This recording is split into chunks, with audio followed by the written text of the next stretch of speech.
Good morning student, कैसे हो आप लोग। उम्मीद करते हैं कि आप लोगों की पढ़ाई बहुत अच्छी तरीके से चल रही होगी।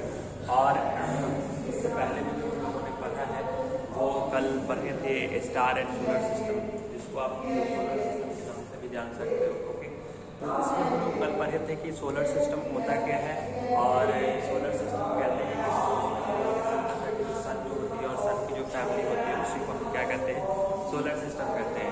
और सोलर सिस्टम में हमने पढ़ा था कि सोलर सिस्टम में टोटल कितने प्लैनेट होते हैं, तो सोलर सिस्टम में टोटल 8 प्लैनेट होते हैं। प्लूटो को प्लैनेट की कैटेगरी से हटा दिया गया है। प्लूटो को प्लैनेट की कैटेगरी से क्यों हटाया गया है, क्योंकि हर एक प्लैनेट का एक क्लियर स्पेस होता है, क्लियर एक स्पेस रीजन होता है और क्लियर ऑर्बिट्स होता है। ओके, तो प्लूटो के केस में ये थोड़ा सा फुलफिल नहीं हो पा रहा था। और दूसरा चीज़ ये था कि प्लूटो क्या होता है, सबसे काफ़ी साइज में क्या था, काफ़ी छोटा था, जिस कारण से उसको प्लैनेट की कैटेगरी में से हटा दिया गया। 2006 से पहले तक प्लूटो को प्लैनेट की कैटेगरी में रखा गया था। ओके, माना जाता था, लेकिन 2006 के बाद या 2006 के लास्ट तक आई थिंक प्लूटो को प्लैनेट की कैटेगरी से हटा दिया गया। ओके, ठीक है। आज जो हम लोगों का टॉपिक है वो टॉपिक है प्लैनेट्स। प्लैनेट्स होता क्या है।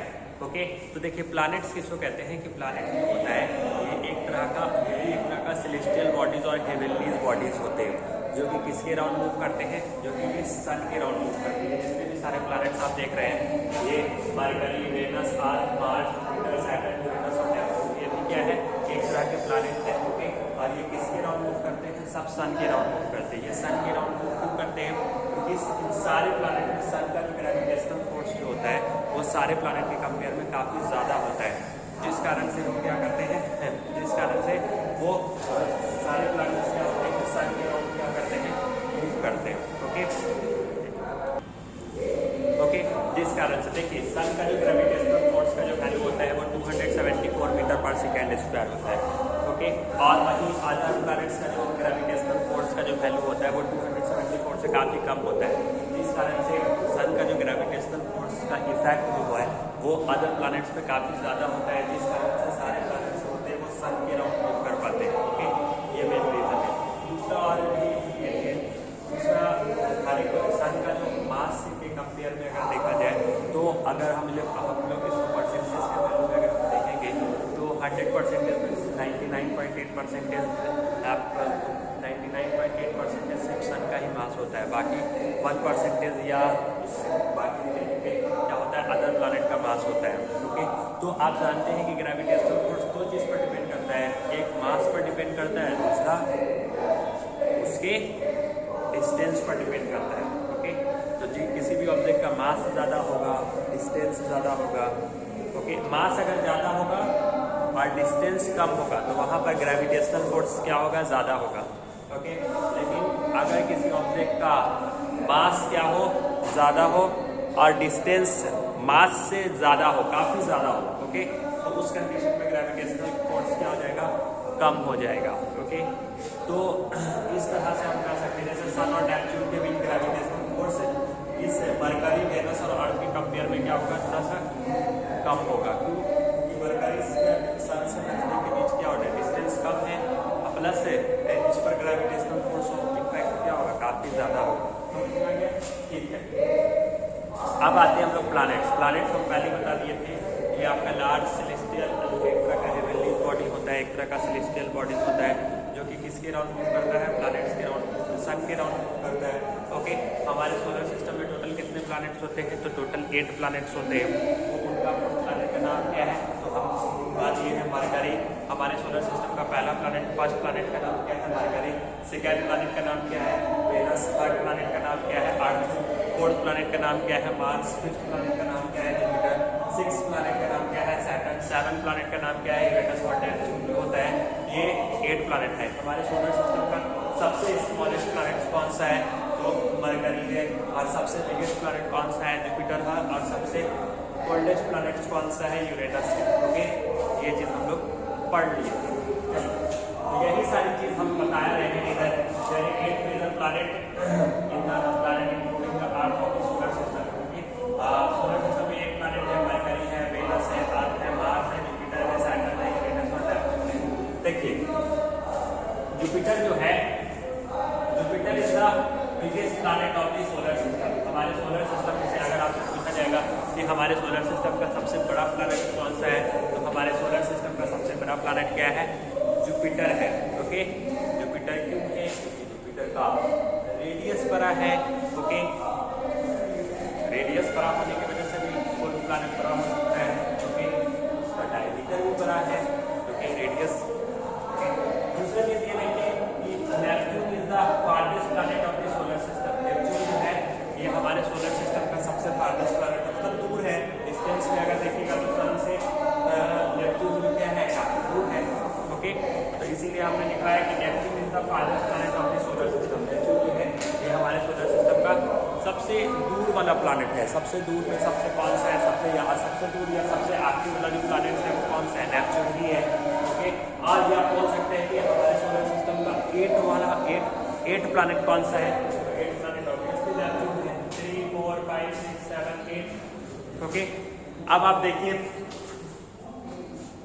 The planets have no lights of their own. जो प्लैनेट्स होते हैं उनका खुद का अपना लाइट नहीं होता है, तो वो रिफ्लेक्ट कैसे करते हैं, सन हमारे अर्थ एटमॉस्फेयर को रोशनी करते हैं, तो उसमें तो उनके अंदर लाइट आता कहाँ से, अब वो कैसे आज हमारे अर्थ एटमॉस्फेयर को चीज़ हमें अब दिखाई कैसे देता है, तो वो चीज़ आपको दिखाई देता है रिफ्लेक्शन ऑफ लाइट की वजह से।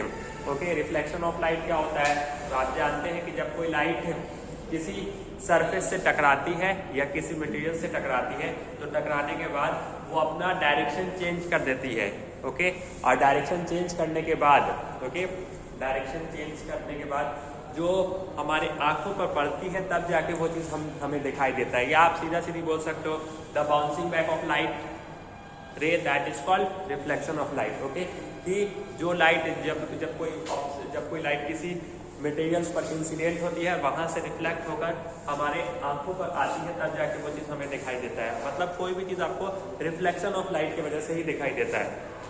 ओके, तो ये चीज़ है। देखिए the planet shines because they reflect the light of the sun. Okay, जो प्लैनेट जो शाइन करता है वो कैसे शाइन करता है, वो सन के रिफ्लेक्शन ऑफ लाइट की वजह से दिखाई पड़ता है, which falls on them। Okay, मतलब जब कोई लाइट किसी प्लैनेट पर पड़ता है, पड़ने के बाद वहां से रिफ्लेक्ट होता है, फिर रिफ्लेक्ट होने के बाद ही वो चीज़ हमें दिखाई देता है। बात समझ में आया, तो वो चीज़ है।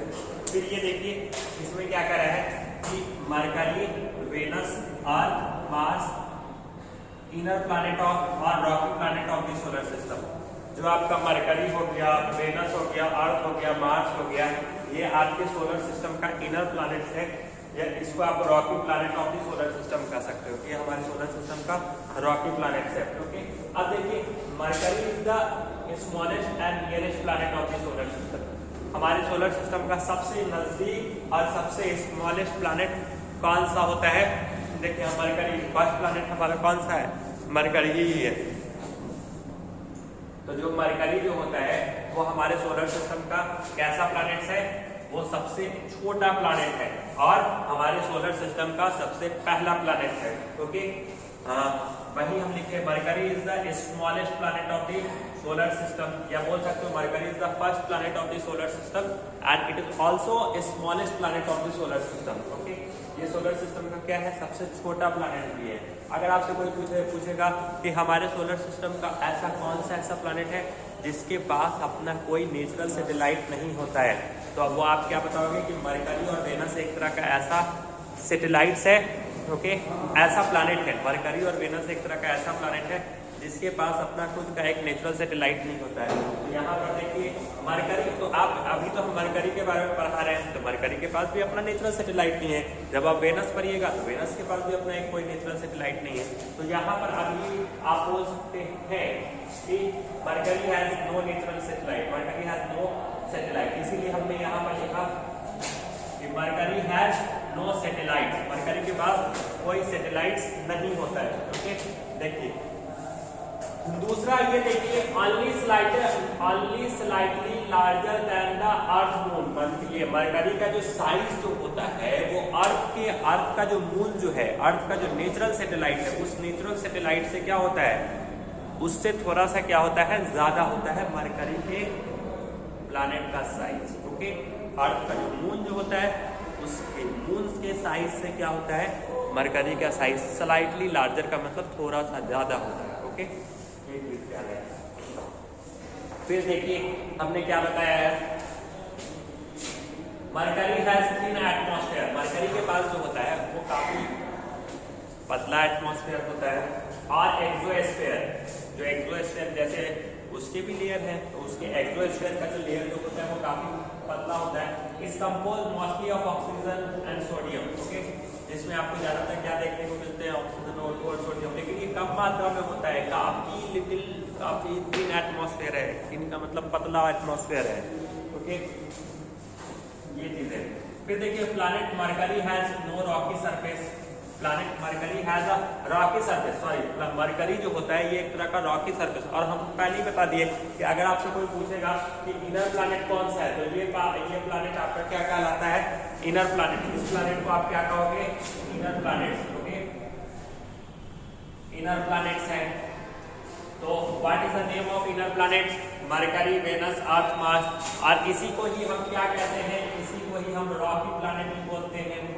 What is the name of rocky planet, तो रॉकी प्लैनेट्स में आपका यही आएगा, मरकरी, वेनस, अर्थ और Mars are the rocky planet. उसी तरह से जुपिटर, सैटर्न, यूरेनस और नेपच्यून जो है ये आपका कैसा प्लैनेट है, ये आपका गैसियस प्लैनेट है, गैसियस प्लैनेट है, ओके, गैसियस प्लैनेट्स है। और इसी प्लैनेट का और दूसरा नाम क्या है, जोवियन प्लैनेट्स, ओके, तो इसको आप क्या बोल सकते हो, Jovian planet, Jovian planet, okay, इसको हम क्या कर सकते हैं, जोवियन प्लैनेट के नाम से भी जान सकते हैं। तो आपका mercury, Venus, Earth, Mars, Jupiter ये क्या है, इनर प्लैनेट है, जिसको आप रॉकी प्लैनेट के नाम से भी जान सकते हो, और जुपिटर, सैटर्न, यूरेनस और नेपच्यून ये क्या है, गैसियस प्लैनेट है, इसको आप जोवियन प्लैनेट के नाम से भी जान सकते हो, ओके, ठीक है। आप देखिए इसमें क्या कह रहा है कि planet Mercury has a rocky surface which is covered with crater, और ये किससे कवर्ड है, क्रेटर से कवर्ड है। जो मरकरी जो होता है उसमें बहुत बड़े बड़े क्या होते हैं, गड्ढे होते हैं, ओके, ये चीज इसमें बता रहा है। उसके बाद अगर दिन का टेम्परेचर देखा जाए तो दिन का टेम्परेचर यहाँ का कितना होता है, 430 डिग्री सेल्सियस होता है। रात के समय में ये टेम्परेचर कितना हो जाता है, 290 डिग्री सेल्सियस, मतलब दिन के समय में काफी ज्यादा गर्मी रहेगा और रात के समय में वो उतना ही ज्यादा ठंडा हो जाता है, ओके। तीसरा चीज आप ये देखिए कि जो मरकरी जो होता है, वो उसका जो रोटेशन जो होता है, हम रोटेशन के बारे में बात कर रहे हैं, वो 88 डेज में हो जाता है, ओके, 88 डेज में कंप्लीट कर लेता है। और उसमें उसका एक दिन कितने घंटे का होता है, वन डे जो होता है वो कितने घंटे का होता है, 1408 आवर्स का होता है, ओके। तो मरकरी का जो एक दिन जो होता है वो 1408 आवर्स का होता है। एक मिनट थोड़ा होल्ड, हाँ, तो इस हिसाब से हम लोग समझ सकते हैं कि दिन का जो टेम्परेचर जो होता है वो -290 डिग्री सेल्सियस होता है, और रात के समय में यही टेम्परेचर क्या होता है, दिन के समय में 430 डिग्री सेल्सियस होता है, और रात के समय में 290 डिग्री सेल्सियस होता है। और इसका एक दिन जो होता है वो 88 डेज का होता है, समझ में आप। तो इस तरह से ओवरऑल हम लोग बेसिक तरीके से सीख गए, लेकिन इसका रिकॉल करना जरूरी है। तो बताइए आज इस चैप्टर से आज जो हम लोगों ने जो पढ़ा उससे आपने क्या सीखा, उससे हम लोगों ने ये सीखा कि प्लैनेट होता क्या है, इनर प्लैनेट किसको कहते हैं, आउटर प्लैनेट किसको कहते हैं, ओके, पता तो है हुआ ना, इनर प्लैनेट क्या कहाँ किसे जाता है, आउटर प्लैनेट कहाँ किसे कहा जाता है। तो बताइए इनर प्लैनेट किसको कहते हैं, inner planet obviously Mercury, Venus, Earth, Mars, Jupiter, that is called inner planets, okay, sorry, Mercury, Venus, Earth और मार्स ये आपका इनर प्लैनेट्स है, ओके। और इनर प्लैनेट्स को ही हम लोग क्या कहते हैं, इनर प्लैनेट को हम लोग क्या कहते हैं, रॉकी प्लैनेट कहते हैं। और जो आपका जुपिटर, सैटर्न, यूरेनस और नेपच्यून क्या है, ये आपका गैसियस प्लैनेट है, और इसी को आप क्या कहते हो, जोवियन प्लैनेट्स कहते हो, ओके, ठीक है।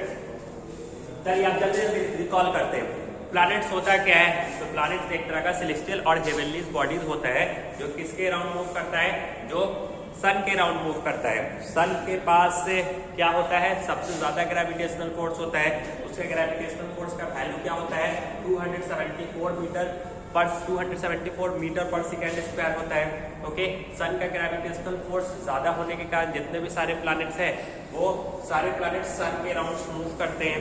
ओके, बाकी अदर दूसरा अगर मास के बारे में बात किया जाए तो सन का मास भी ज्यादा होता है, जिस कारण से मास की वजह से उसका ग्रेविटेशनल फोर्स का इफेक्ट ज्यादा होता है। वो तो हमने वैल्यू बताया मास का कि सन का मास भी अप्रॉक्स ज्यादा होता है, जिस कारण से उसका ग्रेविटेशनल फोर्स ज्यादा होगा। तो ग्रेविटेशनल इन्फ्लुएंस ज्यादा होने के कारण वो क्या होता है, वो अदर प्लैनेट्स को अपनी ओर क्या करता है, प्रभावित करता है, अट्रैक्ट ये क्या करता है, होल्ड किया रहता है, जिस कारण से जितने भी सारे प्लैनेट्स जो होते हैं वो उसके अराउंड क्या करते हैं, मूव करते हैं। ओके, दूसरा चीज आपको ये पता होना चाहिए कि हमारे सोलर सिस्टम में टोटल कितने प्लैनेट होते हैं। तो हमारे सोलर सिस्टम में 8 प्लैनेट होते हैं। पहले कितने प्लैनेट थे, तो पहले 9 प्लैनेट थे। तो प्लूटो को प्लैनेट से कैटेगरी से क्यों हटा दिया गया, तो आप जानते हैं कि हर एक प्लैनेट का अपना एक सेट ऑफ रूल्स और प्रोटोकॉल्स होता है। हर प्लैनेट, जैसे अगर प्लूटो से को छोड़कर हम किसी दूसरे प्लैनेट के बारे में बात करें तो हर एक प्लैनेट्स का क्या होता है, क्लियर स्पेस है। ओके, क्लियर एक ऑर्बिट्स है। ओके, और हर प्लैनेट्स क्या होते हैं, एक फिक्स्ड इलिप्टिकल ऑर्बिट पाथ पे क्या करते हैं, मूव करते हैं। उनका क्लियर स्पेस और क्लियर ऑर्बिट है, तो जिस कारण से उसको प्लैनेट की कैटेगरी में रखा गया है। लेकिन प्लूटो के केस में क्या होता है कि एक तो वो साइज में काफी छोटा है, दूसरा उसका क्लियर कोई स्पेस और क्लियर कोई ऑर्बिट नहीं है, जिस कारण से उसको प्लैनेट की कैटेगरी से हटा दिया गया और उसे ड्रॉप प्लैनेट की कैटेगरी में रखा गया। और 2006 से पहले तक प्लूटो को प्लैनेट की कैटेगरी में रखा गया था। ओके, लेकिन 2006 के बाद Pluto has the drop planet. Okay, उम्मीद करते हैं कि ये चीज आप लोगों को समझ में आ गया होगा। ओके, ठीक है। हमारे सोलर सिस्टम में 8 प्लैनेट है, ये तो आपको पता ही है।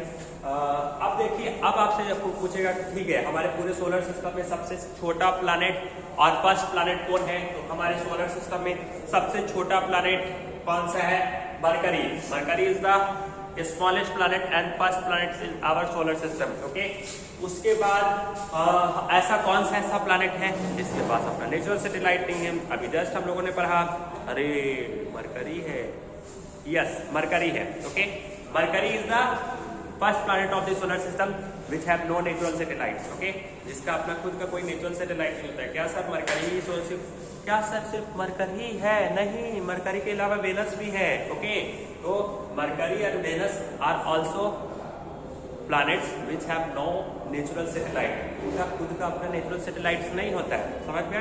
ठीक है, चलिए गुड। हाँ, तो Mercury is the smallest planet of the solar system. Okay, Jupiter and Saturn, Uranus and Neptune are the gases planet. ये तो हम लोग ऑलरेडी पढ़ चुके। ठीक है, मरकरी का रोटेशन कितने दिन में होता है, तो मरकरी का रोटेशन जो होता है वो 88 डेज में होता है। दिन के समय में मरकरी का टेम्परेचर कितना होता है, तो दिन के समय में 430 डिग्री सेल्सियस होता है। रात के समय में कितना होता है, 290 डिग्री सेल्सियस हो जाता है। मरकरी का एटमॉस्फेयर कैसा होता है, थिन एटमॉस्फेयर होता है। अच्छा सर, मरकरी सन के अंदर इतना नजदीक है तो वो जल क्यों नहीं जाता है? नहीं, ऐसा कर सकते हैं कि मरकरी सन के नजदीक है तो फिर भी वेनस इतना हॉटेस्ट प्लैनेट क्यों है? मरकरी को हॉटेस्ट प्लैनेट होना चाहिए। आपको पता है कि हमारे सोलर सिस्टम में सबसे ज्यादा हॉटेस्ट प्लैनेट कौन सा है, जल्दी बताओ। I think Venus. Venus is the hottest planet. क्यों हॉटेस्ट प्लैनेट है? क्योंकि ग्रीन हाउस इफेक्ट, वहां पर कार्बन डाइऑक्साइड की मात्रा सबसे अत्यधिक है। कार्बन डाइऑक्साइड की मात्रा अधिक होगी तो वो सनलाइट की रोशनी को क्या करेगा, ट्रैप करेगा। और सनलाइट की रोशनी को ट्रैप करेगा तो उसके अंदर हीट तो आ जाता है, लेकिन जाता है मतलब हीट जो उसके अंदर जो आ जाता है तो वो कार्बन डाइऑक्साइड गैस क्या करता है, उसको ट्रैप कर लेता है, उसको अपने अंदर समा लेता है। लेकिन जहाँ निकलने की बात होती है तो वो आसानी से नहीं निकल पाता है, जिस कारण से उसकी गर्मी जो होती है उस प्लैनेट के अंदर बनी रहती है, जिस कारण से वो ज़्यादा हॉटेस्ट प्लैनेट होता है। ओके, ग्रीन हाउस इफेक्ट ज़्यादा होगा तो ग्लोबल वार्मिंग ज़्यादा होगा, ग्लोबल वार्मिंग ज़्यादा होगा, हीट ज़्यादा ही होगा ना। इसीलिए Venus is the hottest planet of the solar system. Okay, उम्मीद करते हैं बच्चों आप लोगों को बहुत अच्छी तरीके से समझ में आया होगा। नहीं समझ में आया होगा तो कमेंट्स लाइक करके बताइएगा। जो वीडियो अगर समझ में आएगा तो वेल, जो नहीं समझ में आएगा उसमें भी आप बताइएगा, ताकि मैं इससे और अच्छी तरीके से वीडियो बनाने की कोशिश करूँ। मैं अपनी तरीके से पूरी मेहनत करता हूँ कि ज़्यादा से ज़्यादा अच्छा कंटेंट आप लोगों को दे सकूँ, ज़्यादा से ज़्यादा अच्छी तरीके से समझा सकूँ। बस मेरी मेहनत अच्छी तरीके से कामयाब हो जाए, उम्मीद मैं यही करता हूँ, बस दुआ यही करता हूँ। ठीक है, बेस्ट ऑफ लक।